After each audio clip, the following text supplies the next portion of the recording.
Hello friends, welcome to our channel eternal education. मैं आदर्श आप सभी का स्वागत करता हूं अपने चैनल पर। डेली की तरह आज भी हम आपके लिए एक इम्पॉर्टेंट सीरीज़ लेके आए हैं और ये सीरीज़ होगी ज्योग्राफी की, जो कि पेट एग्ज़ामों के लिए बहुत ही इम्पॉर्टेंट है। वीडियो में सभी क्वेश्चन इम्पॉर्टेंट और सेलेक्टिव हैं। यहाँ से हर एग्ज़ाम में क्वेश्चन पूछे जाते हैं। पेट में 5 क्वेश्चन पूछे जाएंगे और वीडियो एग्ज़ाम के लिए काफ़ी इम्पॉर्टेंट है, इसलिए वीडियो में आप सभी लोग अंत तक बने रहिएगा। तो चलिए फ्रेंड्स, शुरू करते हैं अपने पहले क्वेश्चन से। भारत भौगोलिक मान्यता के अनुसार भारतवर्ष किस द्वीप का अंग था? ये भौगोलिक मान्यता के अनुसार पूछा है। इसका सही आंसर है जम्बू द्वीप।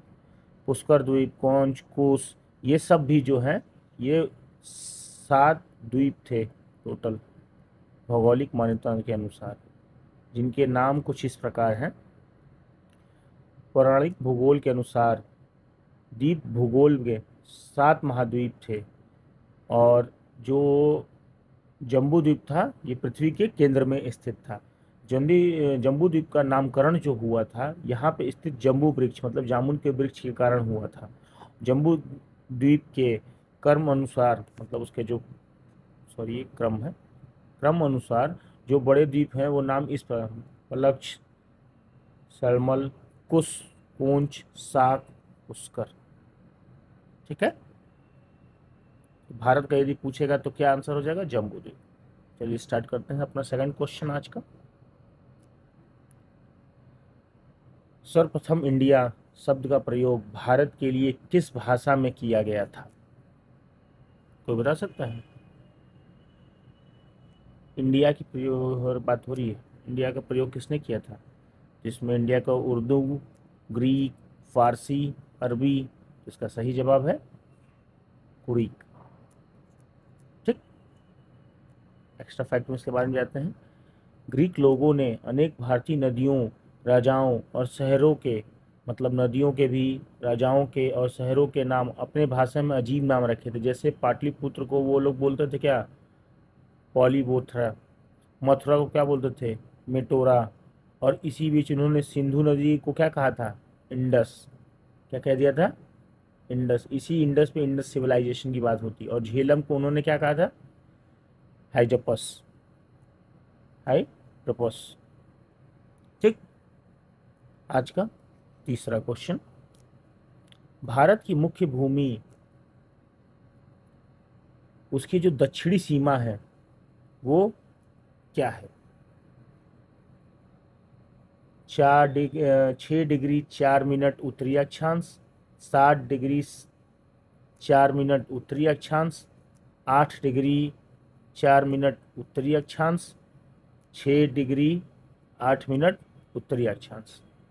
तो देखिए, इंपॉर्टेंट दो चीज़ है, मैं आज आपको बताता हूँ। वैसे इसका आंसर पहले मैं बता देता हूँ। इसका आंसर जो सही है वो है 8 डिग्री 4 मिनट उत्तरी अक्षांश। देखिए, आपको दो चीज़ समझाता हूँ। हम जब भी भारत की बात करेंगे तो दो चीज़ में होगा। जैसे हम भारत की बात कर ले तो भारत की एक आएगी मुख्य भूमि, मुख्य भूमि, और एक आएगा संपूर्ण भारत। संपूर्ण भारत। संपूर्ण भारत का मतलब कहने का है कि इसमें अंडमान निकोबार और लक्षद्वीप, ये दोनों ऐड होती है, इनको भी ऐड करके बोला जाता है। और यदि मुख्य भूमि की बात करेंगे तो एक्सेप्ट इनके, इनके अलावा, इनके अलावा रहती है। ठीक है। यदि मुख्य भूमि की बात करेंगे तो हमारा हमेशा आंसर होगा 8 डिग्री 4 मिनट। और यदि संपूर्ण भारत की बात करेंगे, अंडमान निकोबार लक्षद्वीप की बात करेंगे, तो ये हो जाएगा 6 डिग्री 4 मिनट। ठीक है। तो ये हमेशा कॉन्सेप्ट क्लियर रखिए कि ये कब होगा और ये कब होगा। यहाँ कन्याकुमारी होता है, ये चीज़ क्लियर होना चाहिए। ये चीज़ आपको याद होना चाहिए। ये कन्याकुमारी पर है, ये इंदिरा पॉइंट पर है। भारत क्या है?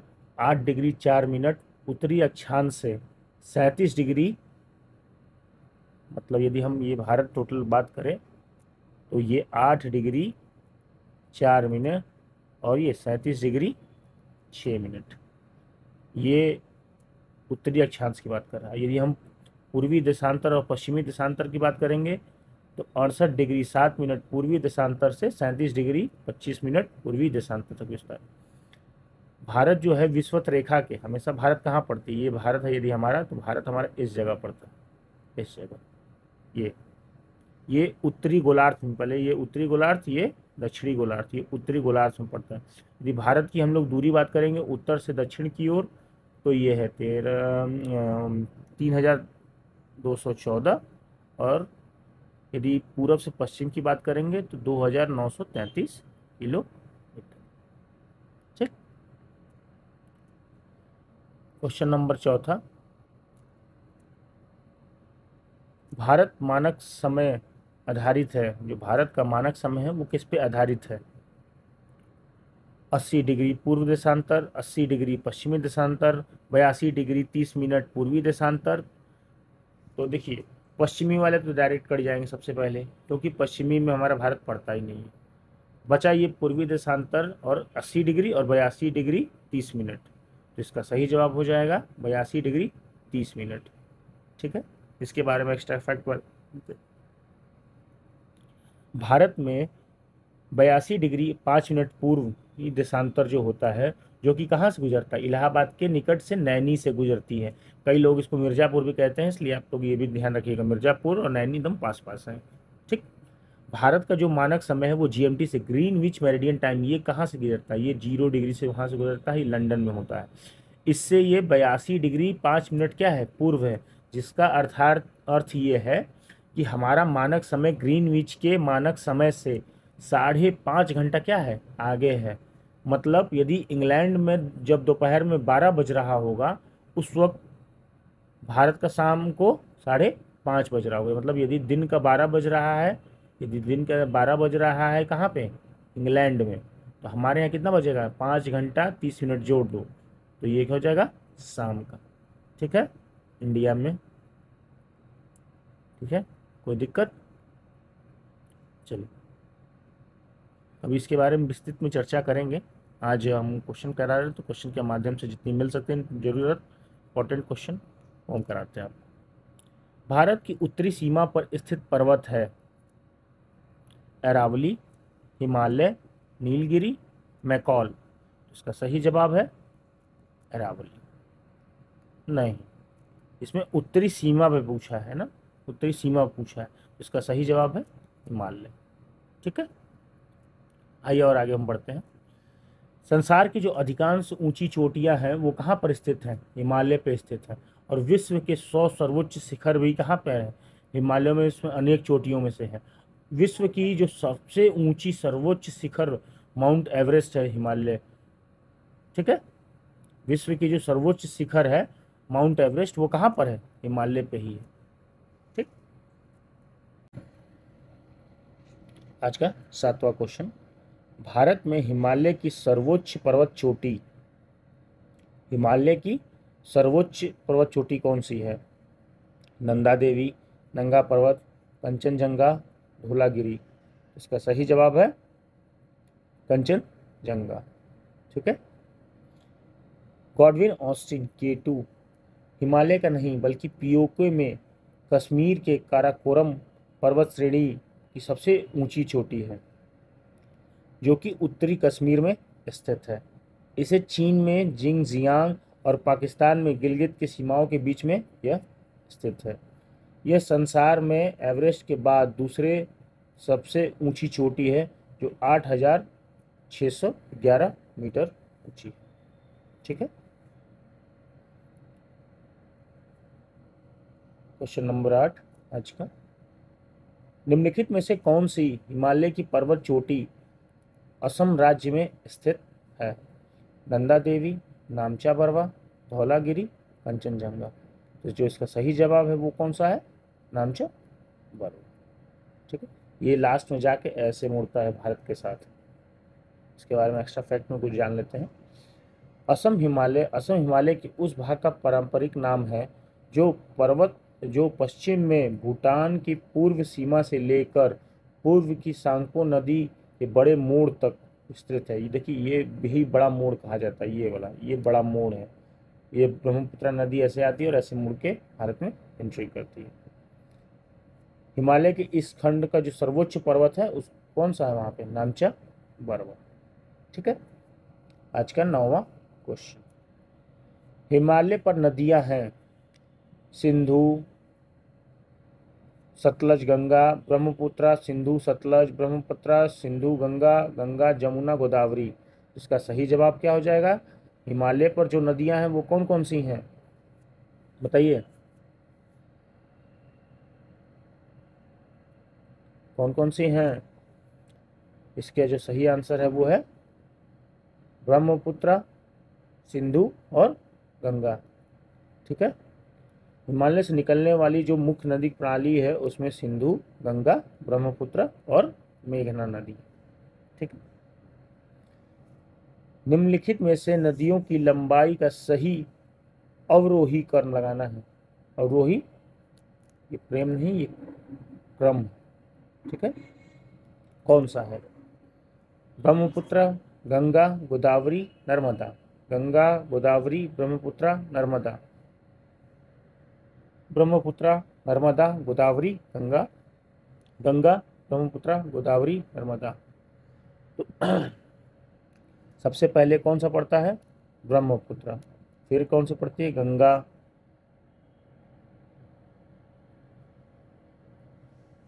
उसके बाद गोदावरी, उसके बाद नर्मदा। तो इसका सही जवाब क्या हो जाएगा? ये। ठीक है, ब्रह्मपुत्र नदी एक बहुत ही लंबी नदी 2900 किलोमीटर की नदी है। यह तिब्बत के भारत और बांग्लादेश से होकर बहती है। ब्रह्मपुत्र का जो उद्गम जो है वो हिमालय के उत्तर में पुरंग पुरंग जिले के स्थित मानसरोवर झील के निकट होता है। इसे यारलुंग सांगपो कहा जाता है। ठीक है, और भी ऐसे गंगा नदी के बारे में है, गोदावरी नदी के बारे में है, नर्मदा नदी के बारे में है। कभी विस्तृत में जब हम नदी के बारे में चर्चा करेंगे तो हम लोग सब के बारे में जानेंगे। आज का 11वां क्वेश्चन। गंगा नदी बांग्लादेश में किस नाम से जाना जाता है? पद्मा से जाना जाता है, जमुना जाना जाता है, मेघना जाना है, सांगपो का नाम जाना जाता है? बताइए, इसका आंसर बताइए। इसका सही जवाब है पद्मा। इसका सही जवाब क्या है? पद्मा। एक्स्ट्रा फैक्ट में इसके बारे में जानते हैं। गंगा नदी बांग्लादेश में प्रवेश करते ही पद्मा के नाम से जानी जाती है। राजमहल से 30 किलोमीटर पूर्व ही ये एक शाखा, गंगा में से एक शाखा निकल के मुर्शिदाबाद, बहरामपुर, नदिया, हुगली, कोलकाता से होते हुए ये पश्चिम दक्षिण की ओर बंगाल की खाड़ी में क्या कर जाती, गिर जाती है, जो कि क्या है, भागीरथी शाखा के नाम से भी प्रसिद्ध है, जो कि भागीरथी शाखा के नाम से एक प्रसिद्ध है। 12वां क्वेश्चन।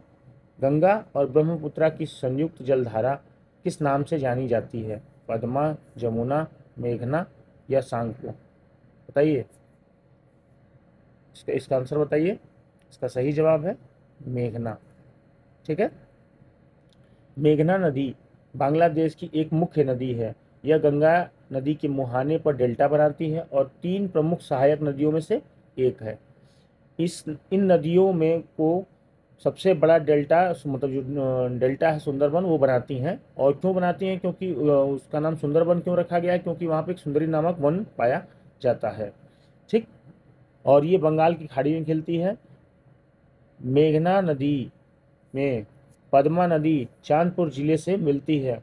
अंततः यह भोला जिला में बंगाल के खाड़ी में जाके मिल जाती है। ठीक है, भोला जिला, जिला याद रखिए, भोला जिला याद रखिए।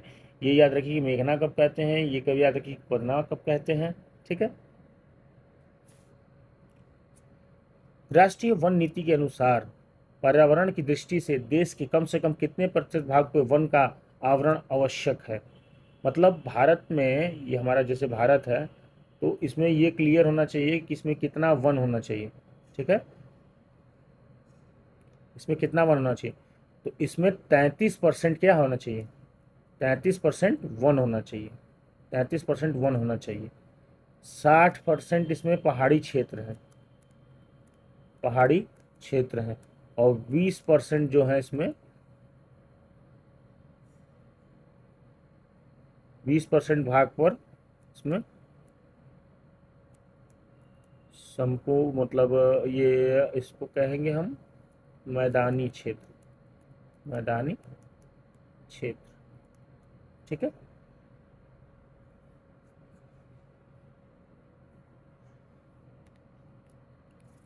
केंद्र सरकार द्वारा वन नीति कब घोषित की गई थी? तो बता सकता है ये कब की गई थी? 1988। वन नीति कब बनी, कब थी? 1925 में बनी थी। 1988 में उसमें संशोधित करके उसको नई वन नीति घोषणा की गई थी। ठीक। आज का 15वां क्वेश्चन, भारत वन संरक्षण विभाग का मुख्यालय कहाँ स्थित है? न्यू दिल्ली, देहरादून, नागपुर, भोपाल। तो इसका सही जवाब है देहरादून। ठीक। देखिए वन से रिलेटेड मैक्सिमम चीज़ें देहरादून में है। यदि आपको कुछ भी याद ना हो तो आप पहले देहरादून जरूर लगाएं ऑप्शन। ठीक है। भारतीय वन संरक्षण या फॉरेस्ट सर्वे ऑफ इंडिया, ये भारत सरकार के पर्यावरण और मंत्रालय के अधिनियम एक क्या है? एक संस्थान है। इसका जो प्रमुख अधिदेश है वो क्या है? वन संरक्षण करना और वन संसाधनों का आंकलन करना। ठीक है। भारत में वन अनुसंधान कहाँ पर है? संस्थान कहाँ पर है? मैंने क्या इसका आंसर बताया? जब भी वन की ज़्यादा बात हो तो इसका आंसर यदि आपको नहीं पता है तो आपने क्या मारेंगे? देहरादून। इसका भी आंसर देहरादून है। वन अनुसंधान संस्थान जो है भारतीय वानिकी अनुसंधान और शिक्षा परिषद का एक क्या है? संस्थान, एक इम्पॉर्टेंट संस्थान। ठीक है। कभी विस्तृत में इसके बारे में जानकारी देंगे आपको। आज का 17वां क्वेश्चन, भारतीय मानसून का वर्णन सबसे पहले ये होगा, सबसे पहले किस विद्वान द्वारा किया गया था? कोई बता सकता है? अल-बरूनी, अल-मसूदी, अल-अहमदी, इब्न खुर्दा बे। इसका सही जवाब है अल-मसूदी। ठीक है। जो अल-मसूदी था वो कहाँ का था? अरब का। अरब का एक विद्वान और प्रमुख भूगोल वेता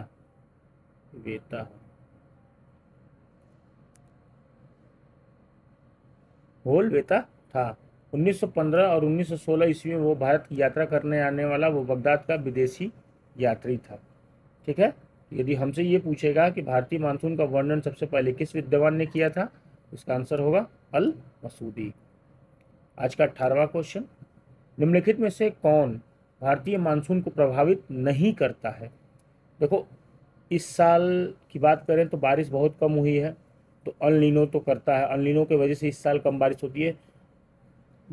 3 साल से 7 साल के बीच में कभी ना कभी एक बार अल नीनो जरूर पड़ता है। अब ये क्या होता है इसके बारे में विस्तृत हम लोग एक क्लास जब कभी करेंगे इसके बारे में, वर्ल्ड ज्योग्राफी के बारे में, तो हम जानेंगे। जेट स्ट्रीम, इसका भी फर्क पड़ता है, जेट स्ट्रीम का। तिब्बत के पठार का भी फर्क पड़ता है। गल्फ स्ट्रीम का हम पे इफेक्ट नहीं पड़ता। ठीक है। क्यों? गल्फ स्ट्रीम एक क्या है? गल्फ स्ट्रीम जो है उत्तरी अंध महासागर में प्रभावित होने वाली एक गर्म पानी की एक प्रमुख क्या है? महासागरीय धारा है। ये महासागरीय धारा है। ठीक है। इसी वजह से। आज का 19वां क्वेश्चन, निम्नलिखित में से किस राज्य में दक्षिणी पश्चिमी मानसून से वर्षा नहीं होती है? दक्षिणी पश्चिमी मतलब आप समझिए जैसे ये हमारा भारत है, सॉरी गलत मैप बना दे रहा हूँ आपके लिए, एक टेम्प्रोरी से मैप बना देता हूँ मैं जिससे कि आपको ये समझा सकूँ मैं थोड़ा सा। ठीक। जहाँ से देखिए ये हमारा है उत्तर, दक्षिण, एक पश्चिम, ये पूर्व। ठीक। East, west, north, south. हम बात कर रहे हैं दक्षिणी पश्चिमी मानसून की। तो दक्षिणी पश्चिम मतलब ये हो गया दक्षिण, ये हो गया मतलब यहाँ से जो हवाएं आती हैं, ये जो हवाएं आ रही हैं ये कैसे आती हैं, मतलब ये किस किस यहाँ किस राज्य में इसका वर्षा नहीं होता है, पूछ रहा है। तो इसका मतलब है कि ये यदि ऐसे जा रही है तो इन सारे राज्यों में वर्षा कराते हुए जाती है, ठीक। लेकिन यहाँ का जो ये होता है ये बच जाता है, क्यों? क्योंकि ये जब नीचे से आती है तो ये जो हवाएं हैं ये दो भागों में बढ़ जाती, एक इधर चला जाता है, एक जो होता है वो दक्षिणी पश्चिम बन के इधर चला जाता है, और एक उत्तरी पूर्व, ये वाला एक इस साइड चला जाता है। इसलिए इस एरिया में बारिश उतनी नहीं होती, ठीक। तो इसका आंसर क्या हो जाएगा?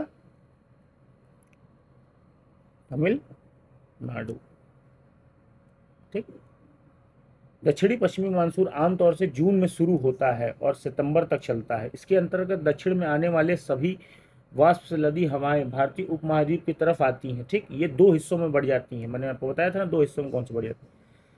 दक्षिणी पश्चिमी मानसून का आगमन भारत में आमतौर पर 1 जून को होता है, जो कि कहाँ से शुरू होता है? केरल से शुरू होता है, और अगले 45 दिनों में देश के सभी भागों में क्या हो जाता है? ये पहुंच जाता है, ठीक।